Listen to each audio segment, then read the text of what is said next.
नमस्ते दोस्तों। आज सुनिए मालती जोशी जी की लिखी हुई कहानी संदर्भहीन। तो शुरू करते हैं कहानी। जगह जगह खुदी हुई सड़क पर गिट्टियों के चक्रव्यूह को भेदते हुए 2 फरलांग भी न जा पाए थे कि सब्जी का एक ठेला सामने आ गया। इन्होंने कसकर ब्रेक लगाया और कैरियर में बैठी हुई मैं गेंद की तरह दूर जा गिरी।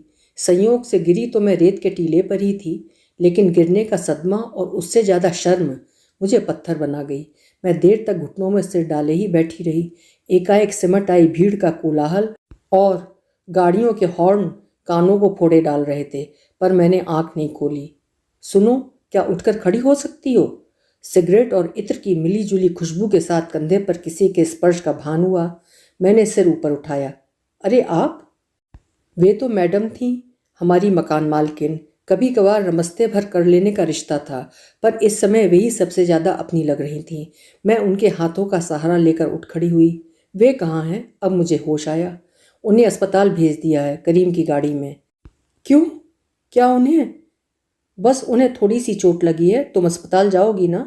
जी। उन्होंने इशारा किया और एक टैक्सी पास आकर रुकी। बैठो, उन्होंने आदेश दिया और मेरे बाद खुद भी बैठ गईं। आप भी अस्पताल चलेंगी? मैंने झिझकते हुए पूछा। सो तो चलना ही पड़ेगा, नहीं तो सुबह तक कोई हाथ भी नहीं लगाएगा। बरामदे में डाले रखेंगे, सरकारी अस्पताल है। और सचमुच उनके साथ रहने से बड़ा आराम रहा, बड़ा रौब रहा।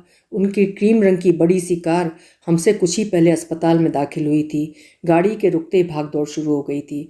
वार्ड के लड़के और नर्सें स्ट्रेचर लेकर दौड़ पड़े थे। इमरजेंसी में हलचल हो गई थी। हम लोग बरामदे में पहुंचे तब तक तो ये स्ट्रेचर पर लद कर अंदर जा चुके थे। बरामदे में सिर्फ करीम ड्राइवर और वे लोग थे जो साथ आए थे। मुझे कुछ भी नहीं करना था। मैं सिर्फ बेंच पर बैठी सुबकती रही।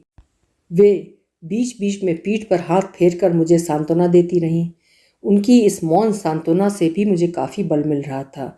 वे साथ न होती तो शायद मैं इस तरह रो भी न पाती। लोग बात कर रहे थे। साइकिल धक्का खाकर खड्डे में गिर गई थी। इनका सिर गिट्टियों से टकराकर लहूलुहान हो गया था। दायां पांव फ्रेम में फंस गया था। फ्रैक्चर ना हो तो भाग्य ही कहा जाएगा। नर्स बता रही थी कि एक आध पसली के चटकने का भी अंदेशा है। ये सारी बातें सुनने में उतनी भयानक नहीं लग रही थी, पर आधा घंटे बाद जब पट्टियों से जकड़ा हुआ इनका शरीर स्ट्रेचर पर बाहर लाया गया तो मैं एक बारगी हिल उठी। थोड़ी देर के लिए आंखों के आगे धुंध सी छा गई। बड़ी मुश्किल से अपने पर काबू पा सकी और उस काफिले के पीछे चल दी। दालान दर दालान पार करते हुए सीढ़ियों से होते हुए हम लोग एक शानदार प्राइवेट वार्ड में पहुंच गए थे। नर्स उन्हें तरतीब से सफ़ेद बिस्तर पर लेटा रही थी। एक ने पर्दे ठीक किए, दूसरे ने जमादानी को सफाई के आदेश दिए। तब जाकर पहली बार मैंने स्थिति की वास्तविकता को समझा। इनका एक्सीडेंट हो गया था। इन्हें प्राइवेट वार्ड में रखा गया और इसके बाद हर कदम पर पैसे की आवश्यकता होगी। दवाइयाँ, इंजेक्शन, कमरे का किराया। हे भगवान! महीने की 25 तारीख के बाद मध्यम वर्गीय शराफत को जिंदा रखना कितना कठिन होता है, और खासकर ऐसे समय में। सुनिए। कमरे की भीड़ छटते ही मैंने सहमी सी आवाज़ में मैडम को पुकारा। अपनी चारों चूड़ियाँ उनके आगे रखकर मैंने कहा, देखिए, मैं तो यहाँ किसी को जानती नहीं। घर से किसी के आ जाने तक क्या कुछ रुपयों का इंतजाम कर सकेंगी? उनकी आंखें भक से जल उठी। मुझे लगा अब वे अबाउट टर्न कर जाएंगी, पर शायद मेरे चेहरे पर छाई बेचारगी ने उन्हें बांध लिया। अपने चेहरे को दूसरे ही क्षण सौम्य बनाकर बोली, पैसे की चिंता बाद में करना, इस समय सिर्फ मरीज का ख्याल रखो। मैंने चूड़ियाँ फिर हाथों में डाल लीं। तभी कमरे में करीम आया। वो बंगले से कॉफ़ी और कंबल लेता आया था। मैडम ने खुद मेरे पलंग से अस्पताल का कंबल उठाकर अपना वाला रखा, फिर थर्मस से कॉफ़ी उड़ेल कर खुद मुझे दी। अब मुझे ध्यान आया कि मैंने शाम से कुछ नहीं खाया है और मुझे बेहद भूख लगी है। एक ही सांस में सारा गिलास खाली कर गई। अब मैं चलूं? उन्होंने घड़ी देखते हुए पूछा। एकाएक इच्छा हुई कि उन्हें हाथ पकड़कर रोक लूं। उस अपरिचित माहौल में एकदम अकेले पड़ जाने की कल्पना से घबराहट हो रही थी, पर रात के 11 बज रहे थे। उन्हें और कितनी देर रुका जा सकता था?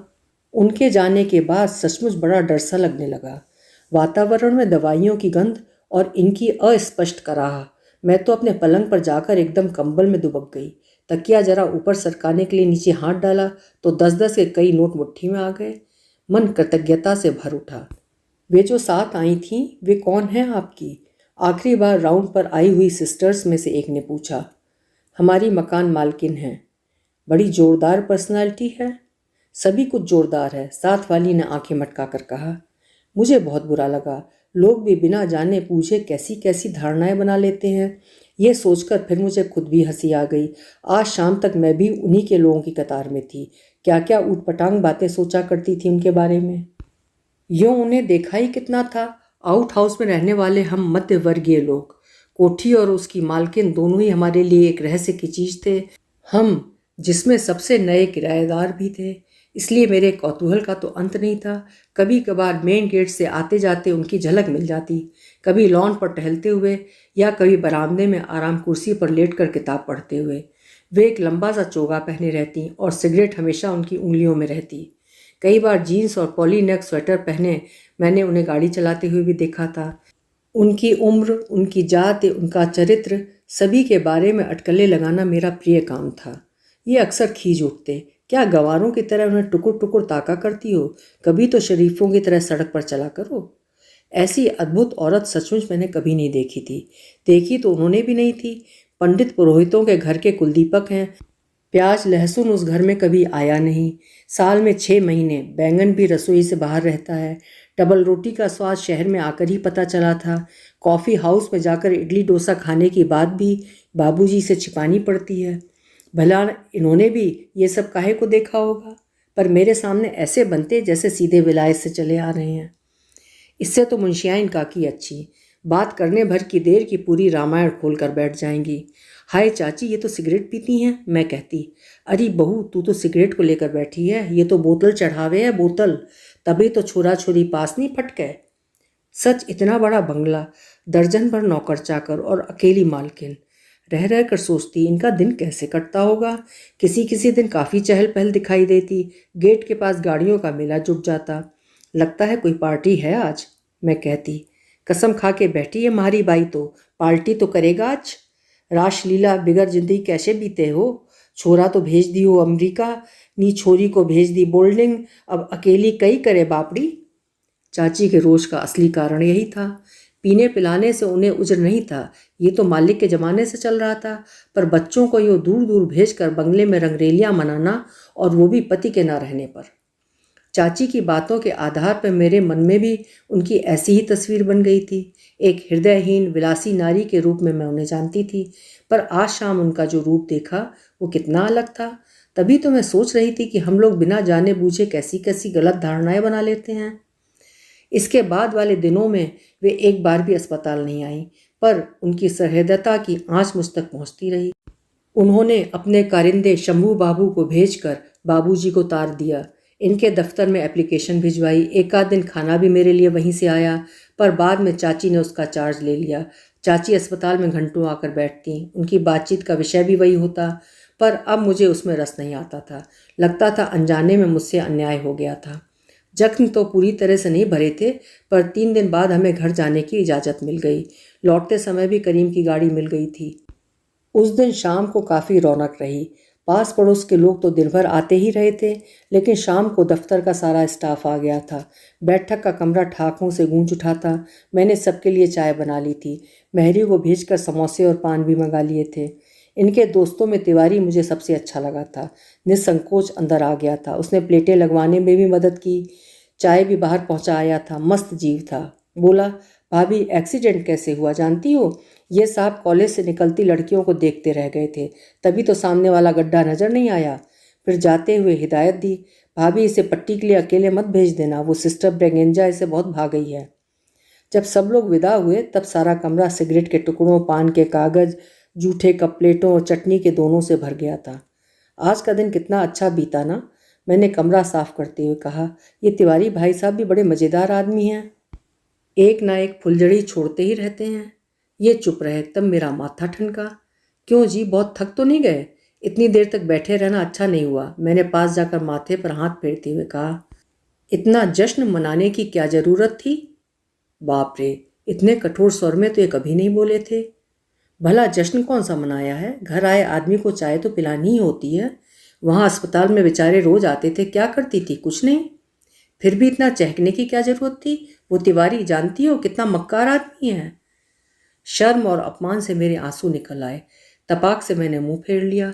देखा दरवाजे में वे खड़ी थी। पता नहीं वे कितनी देर से खड़ी थी और उन्होंने कितना सुना, पर मेरी दृष्टि पड़ते हुए सहज भाव से आगे बढ़ाई। शंभू ने बताया कि अस्पताल से आ गए हैं, तो सोचा देखाऊं। मैंने चुपचाप एक कुर्सी आगे कर दी।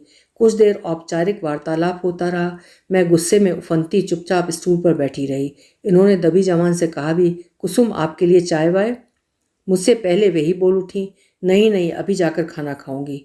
वे उठी तो दरवाजे तक छोड़ने जाना ही पड़ा। बरामदे में आने पर उन्होंने धीमे से पूछा, सुनो, और ज़रूरत तो नहीं है? वे नोटों का बंडल लिए मेरे सामने खड़ी थी। कल इनके पिताजी आ ही रहे हैं, जिससे भीख मांगनी होगी वही मांग लेंगे, मैंने रुखाई से कहा। बात क्या है? उन्होंने पैसे पर्स में रखते हुए कहा। क्या अभी वाली बात पर नाराज हो? माफ़ करना, अनचाहे मुझे सब कुछ सुनना पड़ गया था। उत्तर में मेरे आंसू निकल पड़े। सुनो, ये वक्त क्या गुस्सा करने का है? उसकी हालत पर रहम खाओ। इसका मतलब ये तो नहीं कि वे कुछ भी कहते रहें, मैंने भर्राए गले से कहा। वे कुछ देर तक मुझे देखती रहीं। धीरे धीरे उनके चेहरे से मुस्कुराहट लोप हो गई। बड़े ही डूबते से स्वर में बोली, कुसुम, दुनिया में ऐसे भी पति होते हैं जो अपना उल्लू सीधा करने के लिए बीवी को भेड़ियों के आगे फेंक देते हैं। उनके मुकाबले तो तुम्हारा पति देवता है। उनकी बात देर तक कानों में घंटियों की तरह गूंजती रही। उसी के बल पर उस रात घर में रह सकी मैं, नहीं तो क्रोध तो बहुत आया था। दूसरे दिन तड़के ही बाबूजी आ गए। लंबे लंबे लगने वाले दिन एकदम छोटे हो गए। यूँ भी बाबूजी की पूजा में 1.5-2 घंटे लग जाते थे। अब और पता नहीं महामृत्युंजय का या किसका जाप शुरू कर दिया था। 12 बजे तक पूजा से ही निवृत्त हो पाते। फिर भोजन, फिर शाम के संध्या वंदन की तैयारी। जरा भी कुछ सोचने विचारने का समय नहीं मिलता था। उस शाम की बात भी आई गई हो गई थी। महीने की 10 तारीख को हमेशा की तरह शंभू बाबू किराया लेने आए तो ये लाठी के सहारे लंगड़ाते हुए भीतर आए। बोले, मैडम से कितने रुपए लिए थे तुमने? शंभू बाबू के हाथ भिजवा देता हूँ। सिर्फ उन्हीं रुपयों की बात तो नहीं है, और भी बहुत सारा खर्च उन्होंने उठाया था, मैंने कहा। रघु, पूजा के कमरे में से बाबूजी ने आवाज़ दी।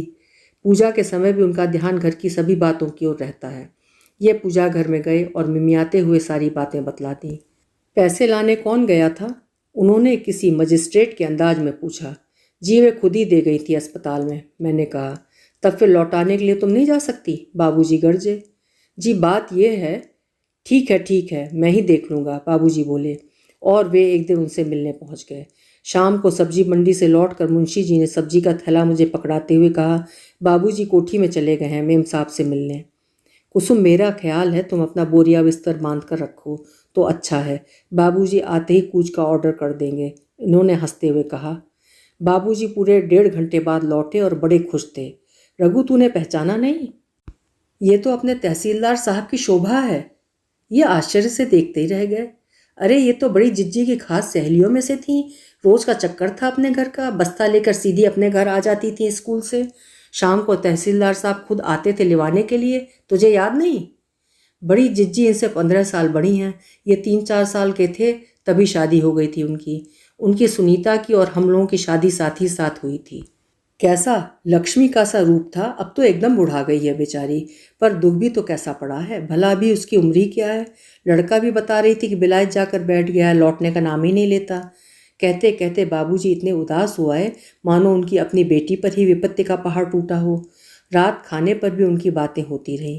कैसे वो रोज़ घर आती थी, ज़मीन पर बैठकर ही खाना खा लेती थी, जूते बाहर उतार कर आती थी, अक्सर अम्मा जी से सिवैयाँ या फेनी बनाना सीखती थी। इसकी शादी पर मैं गया था। लड़का विलायत पास था, पर इसके सामने एकदम चपरासी लग रहा था, बाबूजी ने बताया। बेटा, इस पूर्णमासी को मैं कथा कराने की सोच रहा हूँ। तुम्हारी जिज्जी को खाने के लिए कह आया हूँ, बाबूजी ने दूसरे दिन मुझसे कहा। जिज्जी? सच ये नाम मुझे बड़ा प्यारा लगा। इन दिनों मुझे मैडम शब्द से चिढ़ हो गई थी, उसमें व्यंग की बू आती थी। कथा के दिन भर आना जाना लगा रहा। बाबूजी भी दूसरे दिन जाने को थे, इसलिए ढेर सारे काम निकल आए थे। फिर भी उन्होंने रात का खाना अपनी देख रेख में बनवाया। मटर पुलाव, मीठी सेवैयाँ, बूंदी का रायता, आलू मेथी की भुजवा सब्जी, उड़द की बड़ियों के साथ बैगन की झोलदार तरकारी। सब कुछ बन जाने के बाद मुझसे कहा, जाओ बेटा अपनी जिज्जी को लिवा लाओ। उस बड़े से बंगले में जाने का पहला ही अवसर था। मैंने डरते डरते ही प्रवेश किया। सौभाग्य से वे ड्राइंग रूम में ही मिल गईं। एक सोफे पर कुशन के सहारे लेटी हुई थी। जिज्जी, भोजन के लिए चलिए। उस बड़े से हॉल में मेरी आवाज़ बच्ची की सी लग रही थी। उन्होंने आंखें खोली, एकदम निस्तेज आंखें, चेहरा भी उतरा हुआ था। तुम बैठो, मैं अभी आई। उनके जाने के बाद मैं वहीं बैठकर दीवान खाने की सजावट का निरीक्षण करने लगी। तभी नौकरानी ट्रे में पानी का गिलास लेकर आई। क्या बात है चंपा, जीजी की तबीयत कुछ ढीली ढीली लग रही है? मैंने पूछा। सुबह से एक बूंद भी गले से नीचे नहीं उतरी है। तबीयत ढीली होगी नहीं तो क्या, खड़ी होती हैं तो चक्कर आते हैं। मैं बेवकूफ़ की तरह चंपा का मुंह देखती रही। उसने हाथ की मुट्ठी बांध कर जब पीने का अभिनय किया तब बात समझ में आई। उससे क्या इतनी तकलीफ होती है? मैंने भोलेपन से पूछा। तकलीफ नहीं होगी भला, क्या आज की बात है? बरसों की आदत पड़ी हुई है। आज कहीं कि हम पंडित जी के घर कथा में जाएंगे, आज नहीं लेंगी। अपन नौकर आदमी है, क्या कहें बताओ। चंपा शायद और भी कुछ कहती पर मालकिन के आ जाने से चुप रही। उन्होंने बड़ी प्यारी सी साड़ी पहन रखी थी, पल्ला सिर पर डाल लिया था, कंधे पर नारंगी रंग का शॉल डाल रखा था। एकदम बड़ी जिज्जी की सखी लग रही थी। उन्हें देखकर मेरा मन कृतज्ञता से भर आया। मेरे बूढ़े ससुर के प्रति उन्होंने जिस सम्मान का, आस्था का परिचय दिया था वो सचमुच असाधारण था। अपने इस कठोर निश्चय को लेकर उन्होंने दिन भर जो कष्ट सहे थे उसकी छाप उनके चेहरे पर स्पष्ट थी। पूजा की जगह पर उन्होंने 11 रुपये रखकर भूमि पर सिर टेक कर प्रणाम किया। उस समय कोई उन्हें देखता तो विश्वास ही नहीं कर सकता था कि ये वही मिसेस प्रसाद हैं जिनके चर्चे सारे शहर में हैं। मैं खाना लगाने लगी तो उन्होंने साफ कह दिया कि वे अकेली नहीं बैठेंगी, लिहाजा मुझे भी बैठना पड़ा। बाबूजी दिन में ही खा चुके थे। बाबूजी ने जिद करके ये खाना बनवाया है, पता नहीं आपको भाएगा भी या नहीं। मैंने संकोच से कहा। कभी ये सारी चीज़ें मुझे बहुत पसंद थीं, तब से कितना कुछ बदल गया है, पर पुराने लोग सोचते हैं कि ज़िंदगी का रंग अभी भी वैसा ही है। जिज्जी ने कहा। आराम से खाना बेटा, बाबूजी ने रसोई के दरवाजे में खड़े होकर कहा। बिल्कुल आराम से चल रहा है चाचा जी। बहू ने खाना भी खूब अच्छा बनाया है और सारी चीज़ें मेरी पसंद की हैं। मुझे तो आश्चर्य है आपको अभी तक मेरी पसंद याद है। जिज्जी की आंखों में उस समय बाल सुलभ सरलता और उत्सुकता का मिश्रण हुआ आया था। वे एक एक सहेली की याद करके पूछ रही थी और बाबूजी उन्हें सबकी खबर दे रहे थे। करीब 10:30 बजे ये महफिल समाप्त हुई। हाथ थाली पर बैठे बैठे वैसे ही सूख गए थे। बाबूजी दूसरे दिन जा रहे हैं ये सुनकर उन्होंने पाँव छुए। बाबूजी ने 100-100 के 2 नोट उनके हाथ में देकर ढेर से आशीर्वाद दिए। ये क्या है चाचा जी? बेटा बच्चों के लिए है, मना मत करो। वे शायद समझ गई थी, उन्होंने मना नहीं किया, पर इतनी देर से खिले हुए चेहरे पर एक करुण छाया उतर आई थी। बाबूजी ने कहा था, बेटी बच्चों को तुम्हारे भरोसे छोड़कर जा रहा हूँ, ख्याल रखना। तब भी उन्होंने सिर्फ सिर हिला दिया था, कोई जवाब नहीं दिया। बाबूजी के जाने के बाद कई बार सोचा कि बंगले पर एक आध बार हुआ हूँ, पर हिम्मत ही ना पड़ती। इनसे कई बार कहा पर ये कहते, बाबूजी की उनकी पुरानी पहचान थी, ठीक है, उसके सहारे हम चापलूसी करने क्यों जाएं। मेरी समझ में नहीं आता इसमें चापलूसी जैसा क्या है, पर उनसे बहस कौन करता। उस दिन बड़ी जिज्जी का पत्र आया था। सुनीता का सतमासा उन्होंने धूमधाम से किया था। फोटो भी भेजी थी।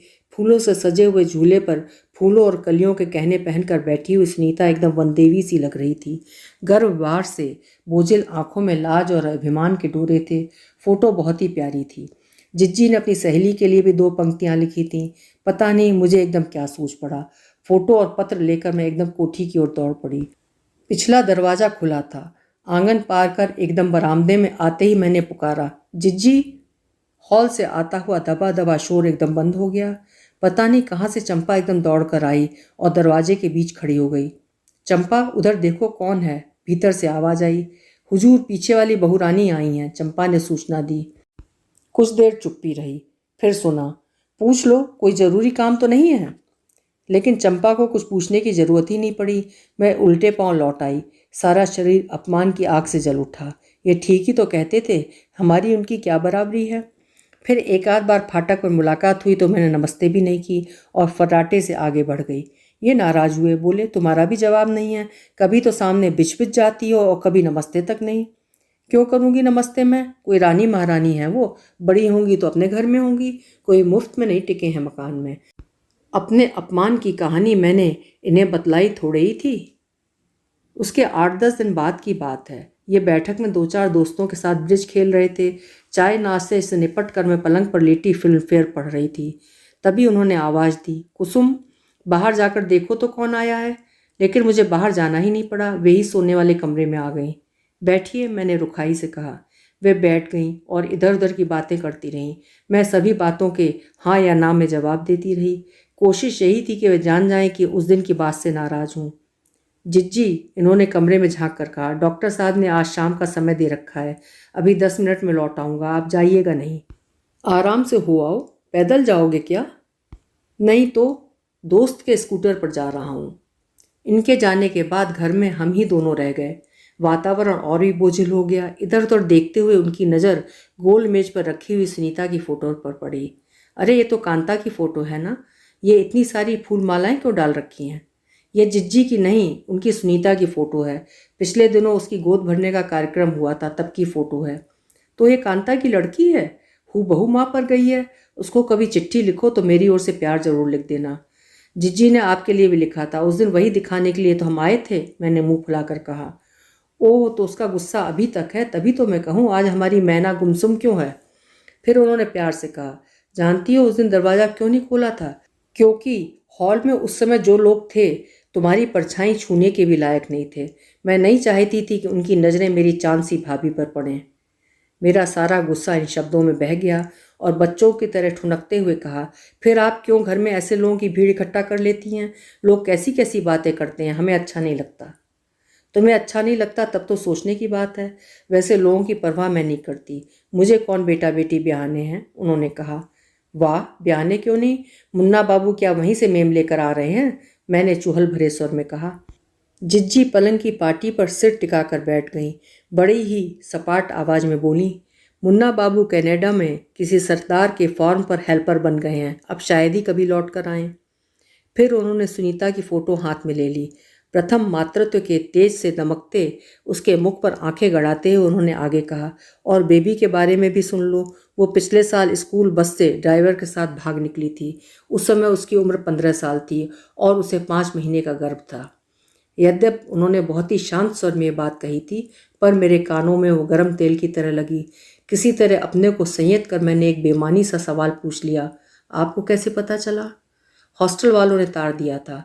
दौड़ धूप करने के बाद नासिक में पता लगा, पर मजिस्ट्रेट के सामने उसने साफ कह दिया कि मैं माँ के पास रहने की अपेक्षा रिफॉर्म स्कूल में रहूंगी। चुपचाप लौट आई मैं। आप इतनी उदास क्यों हैं? क्षणिक आवेश में कह गई होगी वो। शायद उसे शर्म भी लगी हो, पर किसी दिन वो जरूर लौट आएगी और मुझे विश्वास है तब तक आप उसे अवश्य क्षमा कर देंगी, मैंने बुजुर्गों की तरह कहा। मेरे क्षमा करने का उसके निकट कोई महत्व होगा तो जरूर कर दूंगी। सच तो यह है कुसुम, बच्चे किसी के भी हमेशा घर पर नहीं रहते। तुम अपनी माँ का घर छोड़कर किसी का घर बसाने आई हो। रघु माँ बाप का घर छोड़कर नौकरी के पीछे यहाँ वहाँ घूम रहा है, फिर भी तुम लोग कहीं ना कहीं घर से जुड़े तो हो। हर तीज त्योहार पर घर की याद तुम्हारी आंखों में आंसू ला देती है। अगर चिट्ठी गए 8 दिन से ऊपर हो जाते हैं तो घर पर सबको घबराहट होने लगती है। मेरे बच्चों की बात ऐसी नहीं है। वे यहाँ थे तब भी मुझसे जुड़े हुए नहीं थे, बल्कि उनके दूर होने से उनके तिरस्कार का आघात सीधे नहीं सहना पड़ता। बच्चे आपका तिरस्कार करते हैं, क्यों? मैंने पूछ तो लिया, पर उत्तर खुद ही मेरी समझ में आ गया था। ये उनके पिता की विरासत है। मैं जीवन भर उनसे नफरत करती रही। इसका प्रतिशोध उन्होंने बच्चों के मन में विष के बीज बोकर किया। माफ़ करना जिज्जी, लेकिन आप इतनी नफरत क्यों करती थी उनसे? मेरे लिए जैसे किसी उपन्यास का अंत निकट आ रहा था। आप बीवी को सिक्के की तरह बाजार में चलाकर उससे यह अपेक्षा तो नहीं कर सकते कि वो आपको देवता की तरह पूजे? उन्होंने सीधे मेरी आंखों में आंखें डालकर प्रश्न किया। शायद उन्होंने मेरे स्थान पर अपने पति की कल्पना कर ली होगी। उनकी जलती हुई आंखों के सामने मैं सहम गई। दूसरे ही क्षण उनका सारा आवेग ठंडा हो गया। मैं चाहती तो बच्चों का मन बड़ी आसानी से पिता की तरफ से फेर सकती थी। माँ के नाते ये मेरे लिए सरल था, पर इच्छा ही नहीं हुई। घर गृहस्थी का मोह जैसे एकदम समाप्त हो गया था।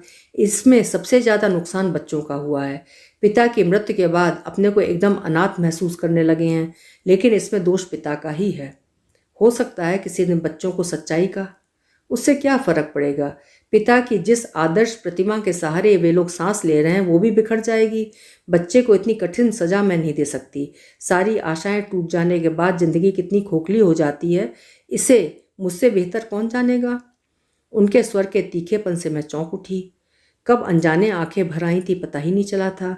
अपने आंसू पोंछते हुए देखा वे पलंग से उठाई हैं। बुरा मत मानना कुसुम, पता नहीं क्यों मैं इतनी ज़्यादा ममता, इतना ज़्यादा अपनापन बर्दाश्त नहीं कर पाती। मेरा दम घुटने लगता है। मुझे तो वे अजनबी लोग ही रास आते हैं जिनकी भीड़ मैं अपने आसपास इकट्ठा करती हूँ। वे सब मेरी ही तरह होते हैं, अपने परिवेश से कटे हुए, ऊबे हुए। अपने भीतर के सूनेपन को बाहर के शोर में डुबोने की व्यर्थ कोशिश करते हुए ये लोग ही मेरे बंधु और सखा बन गए हैं। चाचा जी इतने दिनों बाद मिले, बड़ा अच्छा लगा, जैसे बचपन के सुनहरे दिन लौट आए। अनायास ही तुम लोगों से एक संबंध सा जुड़ गया। पर सच कहूँ, मुझसे अब इन रिश्ते नातों का निर्वाह नहीं होता। इसी से कुसुम कहाँ हो भाई? घर में अंधेरा कर रखा है। यहाँ से वहाँ तक सब खुला पड़ा है, कोई आकर सब कुछ ले जाए तब भी पता नहीं चलेगा। वे दंदनाते हुए घर में घुसे, पर जिज्जी को देखकर सहम गए। क्या बात है रघु, जब देखो तब बहू को डांटते रहते हो? जिज्जी वो काम ही ऐसे करती है। सच बताइए, इतनी देर से आपसे गप लड़ा रही है, चाय के लिए भी नहीं पूछा होगा आपसे। चाय नाश्ते के बाद जब वे उठी तो अंधेरा काफ़ी हो गया था। ये कोठी तक उन्हें छोड़ने गए। लौट कर बोले, जानती हो मेम साहब आज किस इरादे से आई थीं? किस इरादे से? वे ये मकान तुड़वा कर नए बनवाना चाहती हैं और उन लोगों को नोटिस दिया जाएगा, पर हमसे खुद ही कहने आई थी। बोली नए बन जाएंगे तो फिर आ जाना। ठीक तो है, क्या खाक ठीक है, सब चालाकी है।